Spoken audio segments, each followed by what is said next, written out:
Welcome everyone to our exciting FabFems Friday. We did these through the summer. Now we're excited to kick these off this fall.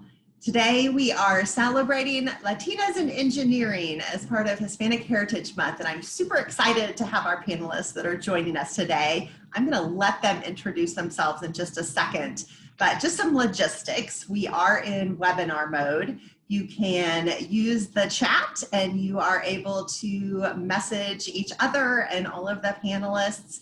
And we also are watching the question and answer pod. So if you have questions that come up, please don't hesitate to stick them in there. We'll have plenty of time to answer your questions. And as our panelists are introducing themselves and talking, throw your questions in there and we'll answer those as we go along as well.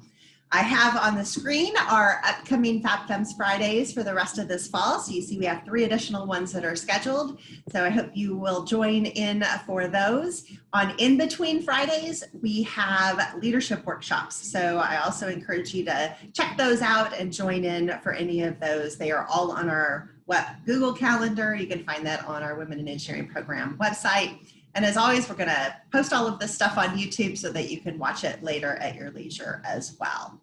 So with that, I am going to stop sharing so that you can see all of our panelists' fabulous faces and not that PowerPoint screen anymore. So welcome, fabulous panelists. Welcome today. I'm excited to celebrate you and all of our fabulous Latinas in STEM. So what I'm just going to turn it over to you all to introduce yourselves because you'll tell your story much better than I can tell your story. Let's hear, who are you? What's your name, your hometown, your degree, any hobbies or things that you maybe want to share that you do outside of work? And why don't we go ahead and start with Fabiola? Okay, so my name is Fabiola de la Cueva. A lot of people have trouble with my name, so they started calling me Fab. And the joke started that I'm as in fabulous and modest. So feel free to call me Fab. My degree, I graduated from a university in Mexico, ITSM, as an electrical engineer. And then I did my master's at University of Texas in electrical engineering, specializing in medical devices. I was born in Mexico City. And I moved as soon as I could to Texas. So as soon as I graduated from school, I moved to Austin, Texas. I used to work for National Instruments, left there in 2006 and started my own company. Delacor is a consulting company. So I'm the founder and the lead architect here. And my favorite hobby and out of school activity is pottery. So I do ceramics. And of course, as I started getting into that, I had to bring engineering into it. So now I'm learning about all the chemistry and how to make my own glazes and how to do that.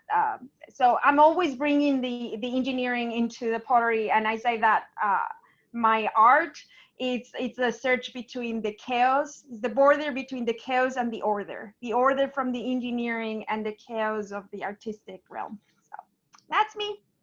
That is awesome. Thank you. I did not know that about you and your pottery creations. Fantastic. Well, let's go to Maricela. Who are you? Tell us about you. Who am I? Okay, well, my name is Maricela Rios, and I graduated from UT way long time ago. December of '94 with the BS in Mechanical Engineering. I'm originally from McAllen down in South Texas. So I moved up here, of course, when I was 18 and pretty much have been here ever since, which is now 31 years. So yeah, I'm a lot older than most of you on the phone or on the webinar. What I am currently an operations manager at Applied Materials. I started there in the manufacturing technologist program, and I have been with them over 25 years. I am the, and I'll share more on my whole job thing, you know, as we go through. What I like to do outside of work, used to be a lot of Taekwondo. I'm a 3rd degree black belt, but I kind of moved away a little bit from it. But I do like to work out. I work out probably about 5 times a week. And now I have this little crazy English bulldog that I got.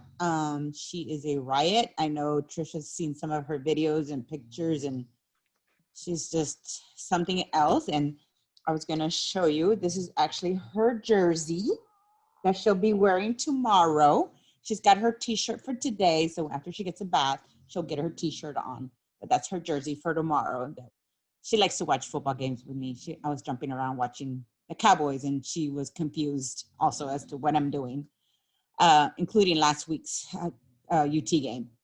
But I'm looking forward to your questions and, getting to know exactly what you guys are interested in and what you want to know.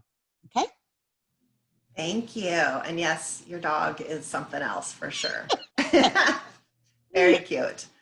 All right, Natalia, let's hear a little bit more about you. And maybe after you share a little bit about you, talk also a little bit about Señoritas. Yeah, of course. So my name is Natalia Cantu. I'm a second-year mechanical engineering student here at UT. I'm originally from LaPorte, Texas. It's like a little bit of suburbs of the Houston area. And like Trisha said, I'm currently the Señoritas chair for the Society of Hispanic Engineers here on campus. And just to touch on some hobbies really quick that I've gotten into recently, which I feel like a lot of people have probably gotten into cooking. That's been my big thing during quarantine. And I like to paint also sometimes. That's just kind of like my stress relief from school that I like to do.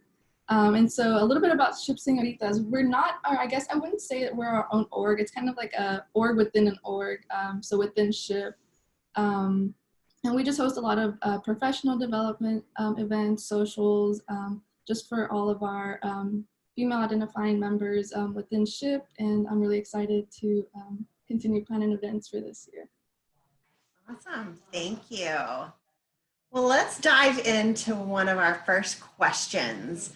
So we heard your different majors, and let's hear a little bit more about, how did you choose your major? What made you decide to go in the pathway that you did? Maybe talk a little bit more about your educational pathway, and then for Fabiola and Marcela, your career pathway. What do you do in this work that you're doing? Marcela, do you want to start that one off? You're muted. You're muted. Okay, there we go. We'll start again. I can edit that out. So I pretty much decided in junior high that I wanted to be an engineer. I grew up in a traditional Mexican family. My parents were both from Mexico. So they had, the traditional women are going to learn how to cook. Men are going to be outside doing all the manly work, all the mechanical work. I guess I annoyed my mom a little too much because every time she tried to teach me how to cook, I kept asking why. She tried to teach me how to make tortillas, which to this day, I still do not know how to make. She would tell me, put the flour in and then put this much. And if you know Hispanic cooking or Latino cooking, it's a puñito or, and I'm like, what is that? Well, it's just this much. Well, what is that? And she would tell me you have to put this first and this next. And I'm like, why? Well, because you do. Why? Go outside with your dad. Mm-hmm. Okay. So I go outside with him and he's like, we're going to change the oil on the tractor. Why? Well, because it needs oil, and he'd explain all the mechanics to me. And I was just fascinated. So needless to say, I learned how to change the oil on a tractor by the time I was 9 before I even learned how to cook anything. So I always knew I liked, working with my hands, figuring out how things worked, and just asking those questions that I think, all of us have always done. And so in junior high, like I said, I was like, I'm going to be an engineer. So I, at the time, decided I was going to be, I wanted to join NASA. So I was going to just go that route, right, in aerospace engineering. I got to UT's first orientation class and I decided not to. I decided to go into mechanical because that was where my passion actually was being able how to figure things out, hands-on, seeing it. Even though I went through thermal fluids, thermodynamics, I was still able to kind of figure things out. So, and that's how I decided I wanted to be mechanical. And I knew that that was the direction I needed to go in order to move forward in what I wanted to do. So That's why I chose engineering. And as far as what do I use it for in regards to work, well, right now, not much because I am in operations management. But the key thing about engineering is we're taught how to troubleshoot, how to step back and look at the problem in a holistic manner, which is what I try to teach my employees as well, is don't look at the immediate and say, okay, I can fix it right now. You want to look at it long-term. How can I make it sustainable and make sure that that fix stays in place? So from that standpoint, that's where I always use my engineering.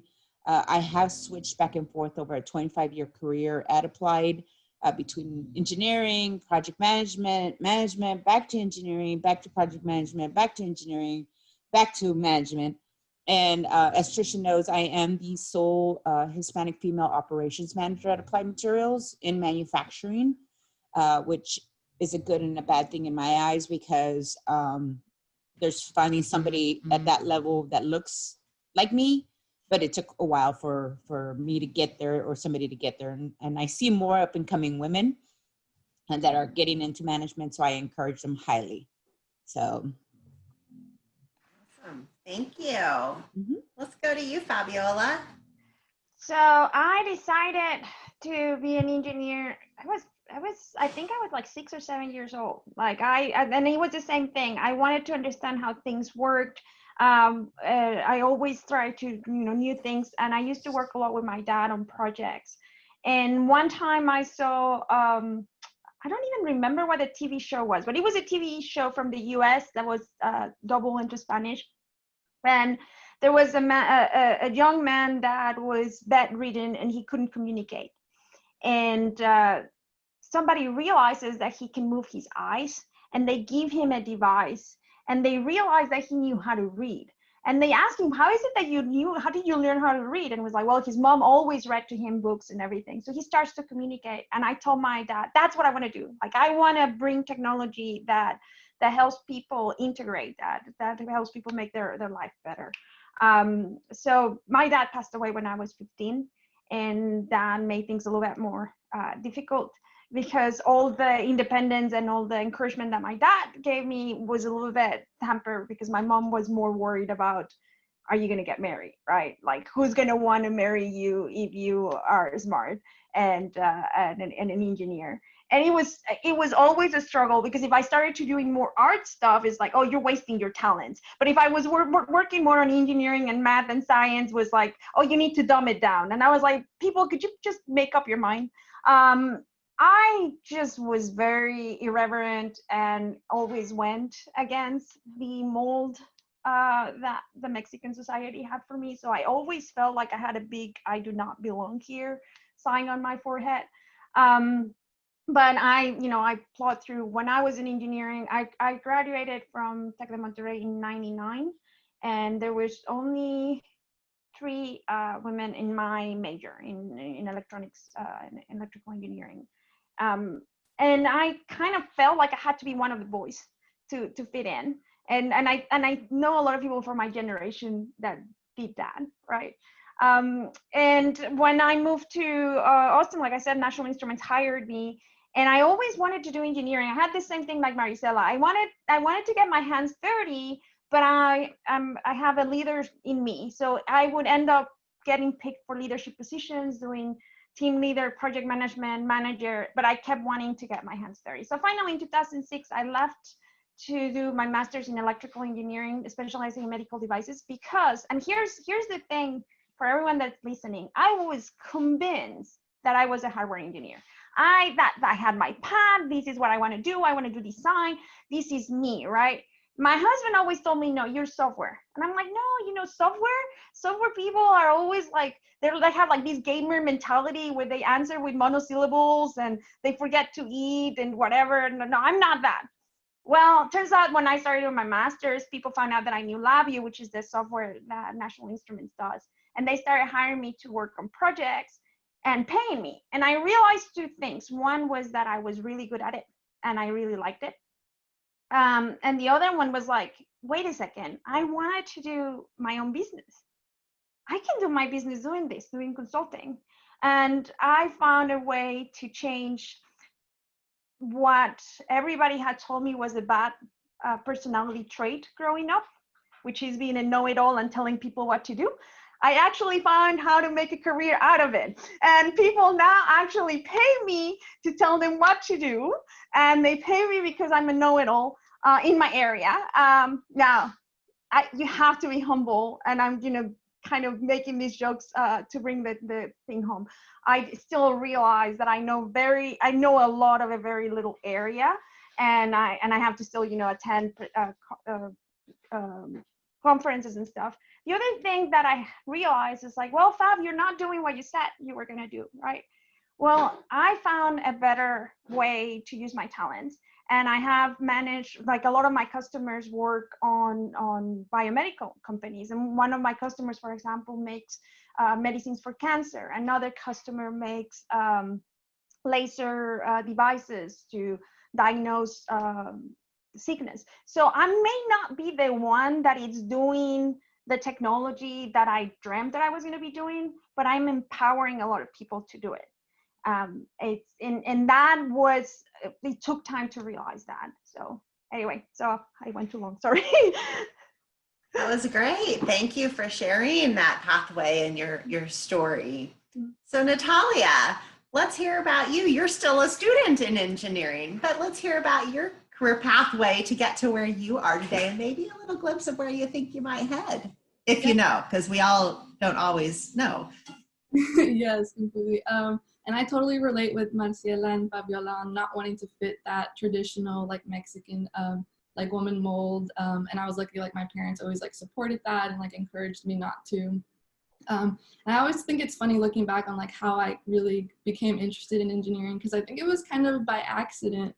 When I was little, I always had, and I'm sure like there was a lot of little kids who wanted to be an astronaut when they like grew up. And I just like was fascinated by space, and like just thought, that sounds like a really cool job. Like I want to be an astronaut. And it actually wasn't until 7th grade, I think, when I also accidentally got enrolled into this like exploring careers class. I was supposed to be in a completely different class. I decided to stick with it, and they had us like choose a career that we wanted to like, I guess, pursue. And so I was looking for astronaut like on this database they had given us, and it wasn't popping up. The closest thing that was showing up was an aerospace engineer, and I was like, okay, well, I don't know what this is, but it sounds like related to what an astronaut does, so I'm just gonna go with it. And that teacher ended up like coming up to me afterwards, and it just happened she was also in charge of the robotics program at my junior high. And so she came up to me like after class that day and was like, hey, like you want to be an engineer? You should like join robotics. And I was like, oh, well, like I actually want to be an astronaut. Like I don't know what like an engineer does. I just picked it because it sounded like an astronaut. And she was like, so she was like, no, just come to like robotics. I feel like you'd like it. Come try it out. And so I did go to the first meeting. I was like the only girl, of course, on the team at that time. And I think from then I just like, I realized this is something like, I was really interested in, that I really could have a passion for. And so I started exploring, the engineering area. And as I got older, I actually did participate in a lot of the UT programs like Create at UT, and I was in the did Mite Camp too. And I think that's when I started kind of like realizing I wanted to do mechanical. I just kind of got exposed to a lot of the different like careers or research available and like within the mechanical degree. And I just thought, that would give me, since I didn't want to do aerospace anymore, mechanical would kind of give me the room to explore like different passions and really find, I guess, my niche, what I wanted to do. So that's how I ended up with mechanical engineering. And looking for the future, I think I'm like you both too. I'm looking to be in like a management position. I do like the technical side, but I like to lead. So that's kind of where I'm looking towards, at least for now. Awesome. Thank you. Thank you. Well, let's go into another question, and I will remind our participants that if you have questions, please throw them in the Q&A pod. I'm going to throw one more question out to them, and then we'll come to your questions and get those answered. So my next question is, have you ever experienced imposter syndrome or had those doubts about your school, your work? Have you had to overcome those in your career path? And if so, what kind of helped you push through, or are they still ongoing? How do you resolve that? And maybe we'll start with Natalia as a student, getting that student voice in there. How does that resonate with you? Yeah, so I was like reading over this question before, and I was like, oh wow, this really hits home, because it really is something I've struggled with a lot, especially in like the past year, like transitioning into like the university environment, especially with engineering. Like it's a difficult like major, and I had a really rough first semester. Especially I felt I kept comparing myself like academically. I didn't feel like up to par with the rest of my classmates. I felt like I was always behind. Like coming in as well, like I know a lot of the students had already taken calculus beforehand, and I didn't take it in high school, so this was the first time like I was taking it. And actually this is something like I don't really share often, but I ended up failing my cal class, and you can just imagine how I felt after that. I had all the thoughts of like, oh, like, you know, maybe I don't belong here. Like maybe like an engineering isn't actually for me. Like all those thoughts like were running through my head like for weeks after that semester. And it was kind of like, I guess pushing through that was, you know, deciding for myself, like, okay, is this like, if this is really like my passion, this isn't something I'm just gonna like give up. Just because, you know, I failed a class or anything. And so I retook it the next semester, and I got an A in it. And I think it was just, you know, having to keep reminding myself like, this is what I want to do. And if it is what I want to do, then it's something that I'm going to have to, like, even if I have to work harder than like everyone else around me, then I'm going to do that, you know, to even if it's just the past, then, you know, doing that. And I think with imposter syndrome, like, generally, like, I feel like it's hard to avoid. And even now that I'm like, you know, caught up semi with a lot of my other classmates, like, you know, that's always still going to be there. And I think talking to like peers around you always helps, because I feel like a lot of us are experiencing it and can relate to each other. So just, you know, being open to talk about difficult like subjects like that can always help. Thank you. And thank you for sharing about the class that you failed. I think we don't talk about that enough. And so we think that everyone around us is just acing everything and getting through it all super easy. And that's just not necessarily true. And the more we can share our own stories and share those failures, then we can hopefully help others be more resilient like what you're talking about. So thank you for sharing that.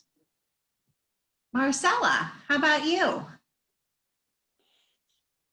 So I can totally relate to you, Natalia, as far as failing. I failed Cal as well, you know, and actually it was in my second year there at UT that I just was, you know, when you get into UT, you're like, you know, like probably like most of you, you know, I was at the top of my class, graduated from high school. I was like, I got this. It's gonna be no problem. You get to UT, you're like, oh, you're number 1, 2, you're number 2. Okay, no, this isn't gonna be as easy as I thought. And so my first year I did great, right? I had so much, you know, I was like, I got it, no problem. Then it all went downhill, right? And I started making friends. I started doing other extracurricular activities. And I realized that, okay, this is a lot harder than I realized. And I was failing my class. And I was actually this close to just packing my stuff up and going home, going back to the Valley, finding a husband, getting married, having the 10 kids, you know, and learning to cook tortillas finally, you know, and, you know, going that route that, yeah, you're supposed to be, you know, this. So I had, luckily the director at the time, and my best friend said, no, you're not doing that. You are going to stay here, got me a tutor, you know, started doing all these other classes and everything, and got through it, graduated, started working, right? And I work in semiconductor, so it's extremely male dominated, like most engineering companies are. And going through the different routes of, especially in the management route, and when I would have failures in the decisions I had made, especially nowadays where I am, you know, right below a director, next position is a director. And when I make certain decisions that I know are going to impact not only the lives of my employees, but the profit of the company, and it's not the right decision, I think about, am I in the right role? Is this really what I'm supposed to be doing? You know, and that's hard to take on, not only as a female, because you see all these other males that, oh well, I messed up. We take things differently when we fail.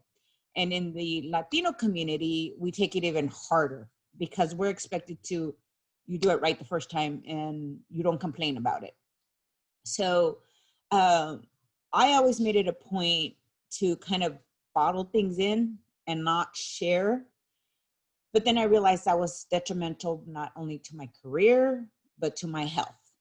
So luckily at my company, we have the employee assistance program. So I would call them and talk to them. And I would have very candid conversations with my employees. If you have a problem, go ask somebody. It's okay if you fail.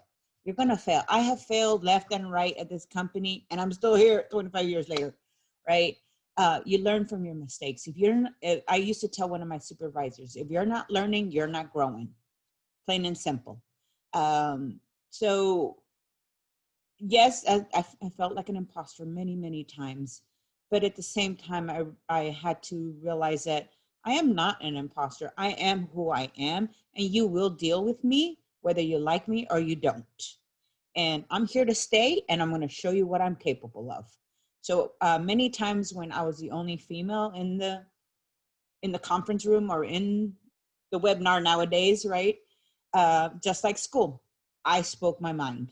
I said, wait, I got a question. And if they try to talk over me, I said I had a question. So learn that other people are going to think you're an imposter as well, and you've got to get that out of your head. So. Awesome, thank you.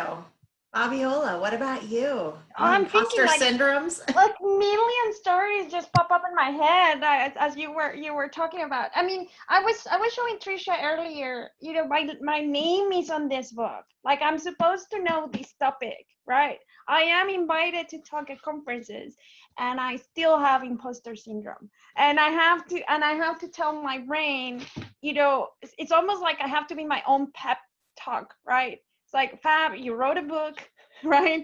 You know about this topic. The one thing that has worked every time that I have to go into a meeting or I talk to a customer or be in those situations where the imposter syndrome kicks in is you only need to know 1% more than the other people you're talking to. And just by the fact that you prepare yourself and you wrote the slides, you already know 1% more than they do because they don't know what's on the slides, right? They don't know how you prepared it.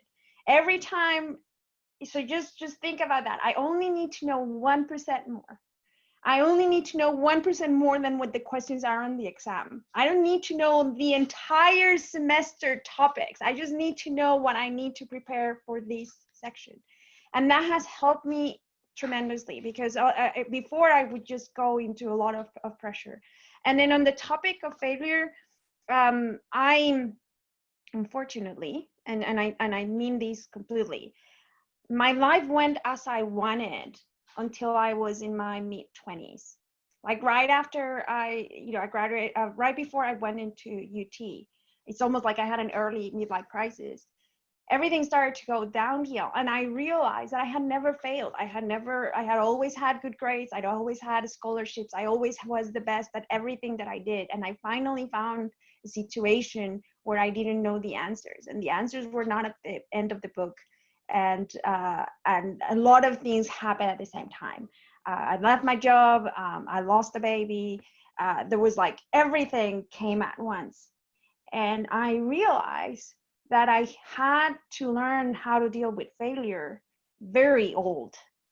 So it's very important that you see, like Maricela was saying, that when what feels like a big failure comes in, it's a big opportunity to learn. My life is 100,000 times better than if I had stayed where I was. Because I was going into more management. What I really wanted to do was to be technical and be learning about it and playing with different gadgets, moving from one project to the next. That's what being a consultant has given me. So yes, even with the book and everything and all the accolades and whatever, I still have imposter syndrome. So just think about that. Just remember me with the 1% more. I just need to know 1% more than the person. And even like in interviews, you're the expert on yourself. The person that you're interviewing with, they don't know you. You already know at least 1% more than them. So there's no need to be nervous. I love that. We need like some posters or Zoom backgrounds that say, yeah, I know 1% more than you, or something like that. At least 1% more than you. As our reminders to ourselves. Yeah. Thank you. Well, let's go. We've got a couple of questions that have come in. So the first one there is to you, Fabiola. We have a Tec de Monterrey student on here as well, and is curious about studying in Mexico or doing their master's in the US or going directly into their major in the US. What are your thoughts on that?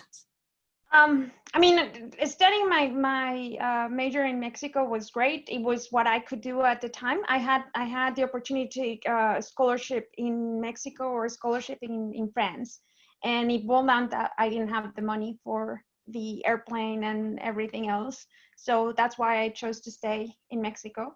That said, I mean, if you have the opportunity and you can pay for all the living expenses and everything, and you're accepted into both universities, I would definitely go to University of Texas. And it's not because I'm talking to University of Texas. It's really just the opportunities that you have. Like Tec de Monterrey had some extracurricular activities, but like UT has the world. I mean, you really can do whatever you want. And another thing that I've learned is a lot of your first jobs and first steps are right out of college are going to depend a lot of the connections that you made at college. When you get to that situation where you want to change careers or whatever, you're going to be going with the people that you met in university time, right? So just by the fact of the diversity and all the people that are studying at University of Texas, I think you're just going to have more opportunities. But that doesn't mean that you cannot make it work if you stay in Mexico. Here I am, right? So it just that happens too. So both are really good universities. There's actually arrangements between two schools. So even if you decide to go to UT, you could do a semester in Mexico. If you decide to go to Tech, you can do a semester at UT. So that's also that opportunity. And if you can do that, I also recommend it. I was only able, again, because of money, I was only able to do a summer abroad when I was at university. It just expands your worldview a lot to be able to travel and go other places and really get immersed in the culture. Thank you. So our next question is, as a native Spanish speaker, did you have trouble adapting to the English speaking environment in this world? Talk about imposter syndrome. Let me tell you, my first job and I was tech support. So I had to do phone support, right? And at first it was only in English, but at one point I was doing phone support in English, Spanish, Portuguese, and French. And all I had to switch was a little sign that said on the phone what the next call was in. And that's when I had to do the switch in my brain. It was super difficult. I made a huge mistake when I started at National Instruments. Because we were all waiting for our work visas, my whole start group was everyone from Latin America and Brazil. So we made the mistake of always speaking Spanish among us or Portuguese. And we would only speak English to the instructor while we were in training. So instead of taking those 2 months of training to really immerse myself in English, I was not doing that. So I hit the phones. First, I think it was either my first call. It was the first day. It was horrible. I got this guy, and he was upset because he was trying to solve his problem. And he yells at me, "Would you please transfer the call to somebody who speaks English and knows what they're talking about? Because you do not speak English and you do not know what you're talking about." It was one of those, I think it was after I had already been shadowing by someone. So I was by myself, and I was like, "Give me a minute." So I went with the person that trained me, and I was like, and he's like, "Okay, calm down." I'm like, "Well, this just happened."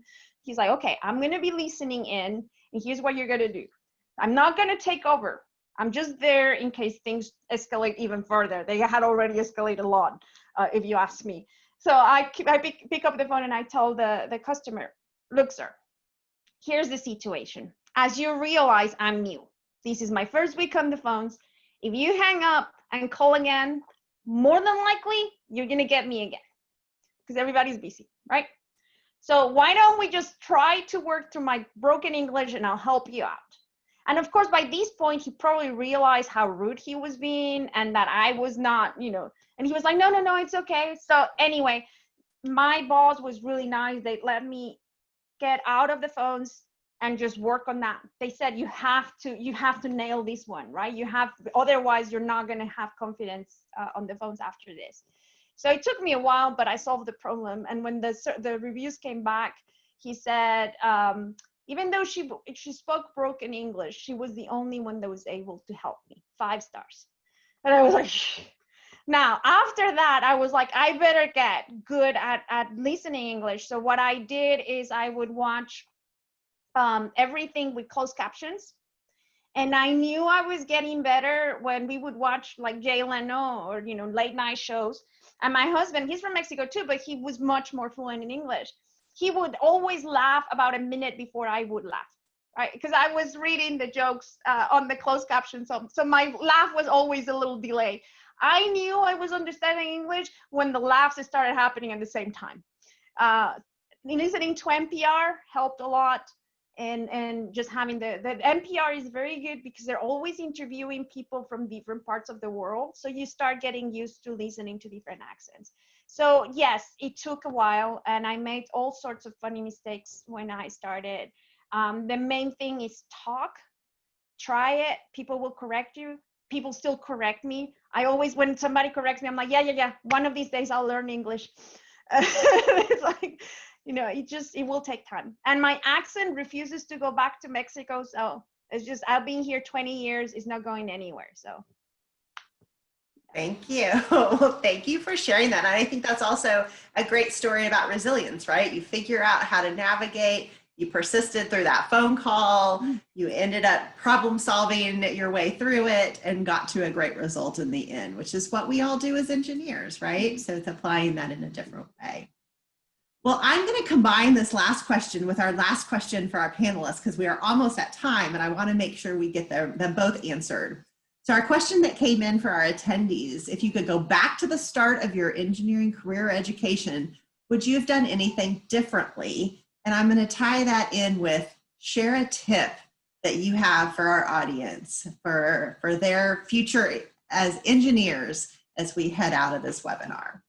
So Fabiola, do you want to kick us off with that one? So what would I change? The one thing that I ended up doing a lot more than I thought was writing. And I always shied away from anything that was not completely engineering. Writing this thing, oh my gosh. And my husband kept saying, whenever you go talk to those students, you then better tell them that they need to learn how to write because communication is super important. So that would be something that I would do differently. Pay a little bit more attention to my writing classes, both in Spanish and in English. And as far as a tip, Trisha doesn't like me saying this because she's like, it goes against what everybody tells people to do. But here it goes. Give your 90%. Everybody tells you give your 100%. No. Give your 90%. Because you start, people start to meet you and you give your 90% and they're going to ask you for 10% more. So if you start when you start your career giving 120%, you're going to burn out pretty quickly. And they're going to come back and ask for 130% and 150%. And you're not going to have room to take care of yourself. So make sure that you're not giving 100%. Give 90%. Give that 10 extra so you have time to take care of yourself. And when they come and ask for an extra 10%, you'll have a better idea if you can give it or not. And if you cannot give it, you say no. It's okay to say no. Awesome. I think that is fabulous advice. Other than if maybe it's a test, our students might still want to do 100%. Yeah, no, you still, the test, you still want to get the A+, right? But yeah, but in general, and especially as women, we just feel like we have to do it all. And we're exhausted, and that's just not good for you. And for those that speak Spanish, más vale paso que dure que trote que canse. It's better a steady step than running and you're like exhausted. Awesome, great advice. Thank you. Maricela, let's come to you. What would you have done differently, and what's your tip as we head out? Wow, so I have to think back to that many years, huh, Trisha? So what would I have done differently? Honestly, one of my summer internships that I took was with TxDOT, and I did a lot of civil engineering work to the point that they were asking me to switch my major. And I was graduating that December, and I was like, yeah, no, I don't think so. But I really, really enjoyed it. So if I had a do-over, and I could sprinkle that fairy dust, I would switch to civil engineering. But I have my career, as far as like my work environment, the things that I would do differently is speak up for myself more when it came to promotions, asking for that money, asking for those projects, and learning to say no, right? So many times I did give that 100%, and I would be there at work till 10, 11 o'clock at night, right? Have 20, 30 drawings on my desk, across my desk, on the floor, verifying part to print. And I'm looking around, I'm like, what am I stopped getting paid, 6 hours ago, and I'll be in here tomorrow morning at 8. Because I felt that that's what I had to do in order to keep moving forward as one of, literally in two hands, female engineers at Applied Materials. And in one hand, Latina female engineers. And so if I could go back and realize that I just need to do my job 100, to my capability, sometimes that's more than other people doing it 90%, and that's okay. And the tip that I would give everybody is failure is okay. Don't realize that it's not. We're all gonna fail one way or another. You're gonna do it. That's our life, and we adapt to it. We're all adapting to a different life now, of how we do things, how we interact, how we go about our daily lives, and knowing how to adapt and change from those failures, from those different directions that we thought our life was going. It's okay. So failure and adaptation, those are the two things that we have to know how to do. So. Awesome. Thank you. Also super important, especially for our students, to understand that that's part of the process. So Natalia, let's come to you. So if you think back your long educational career here as an engineering student, what might you do differently, or what might you share as tips for maybe future students who are thinking about engineering as their career path? Yeah, so looking back just a few months ago, I think a big tip I would give myself is, it's the same with looking at failure, but I think one thing I always have to remind myself is that progress isn't always linear. I heard that from someone, and it just stuck with me. And, you know, realizing like if you do fail, like moving forward, it's not going to be like win, win, win, like after you do fail. Like, you know, it's okay to fail again, or, you know, not do as well as you would like. And I think that really helps, like, just in like all areas too, like, you know, even like, I guess confidence wise, like even if you failed the first time, like moving forward, don't let that hold you back from applying to that like leadership position or to that research assistant position or anything, because then you're really just holding yourself back in like all areas. And I think, you know, just realizing that and applying that to like my own, I guess, life and moving forward, like, you know, getting still involved and not letting like, oh, I felt this class kind of affect me and like completely has still right now like benefited me.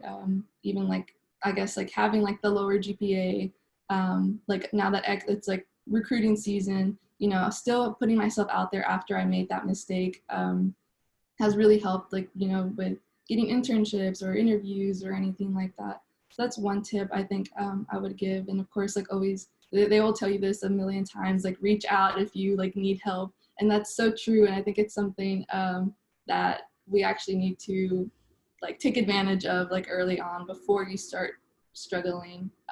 So that's something I guess I would change. Awesome. Well, thank you. Well, what fabulous. Yeah. Just one more. Okay. one more, because my husband is giving me the evil eye, because he said you better tell him the other one is save money.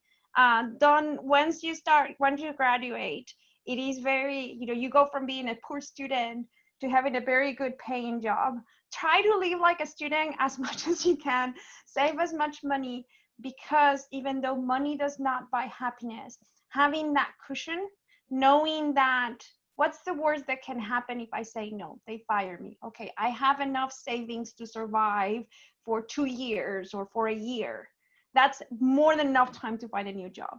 If it's always going to have options and open options for you if you have saved money. So, and if you start early, it's just amazing.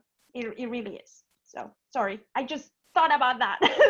That's very important. A good and important life lesson Yeah. for everyone. Yeah. That's true. Well, thank you to our fantastic, amazing panelists. What great stories, what great experiences, what great tips they shared with all of us.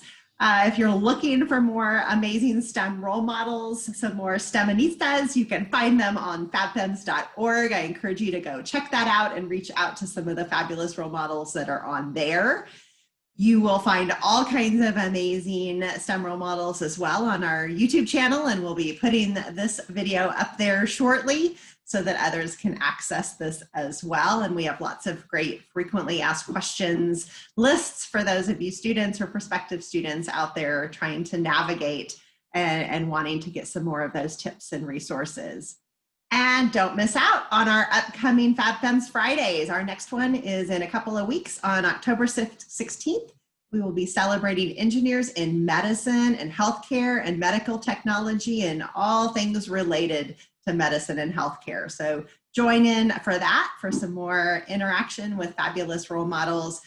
Happy Hispanic Heritage Month. Thank you again to Fabiola, Natalia, and Marcela for joining in today. I appreciate you all greatly. Have a fantastic weekend, everyone. So, Tricia? Yes. If I can end with one thing. You can. I was asked recently what I see in these new up and coming young ladies that are going through engineering. You know, what do I see differently? And what I stated back, you know, I thought about it, and this is what I stated. I see a strong and vibrant group of young women that challenges the status quo and will not be denied an equal playing field. So keep playing in that field and take that first position. Awesome. What a great way to end. Keep doing it, everyone. There you go. Hook 'em horns. Have a great weekend.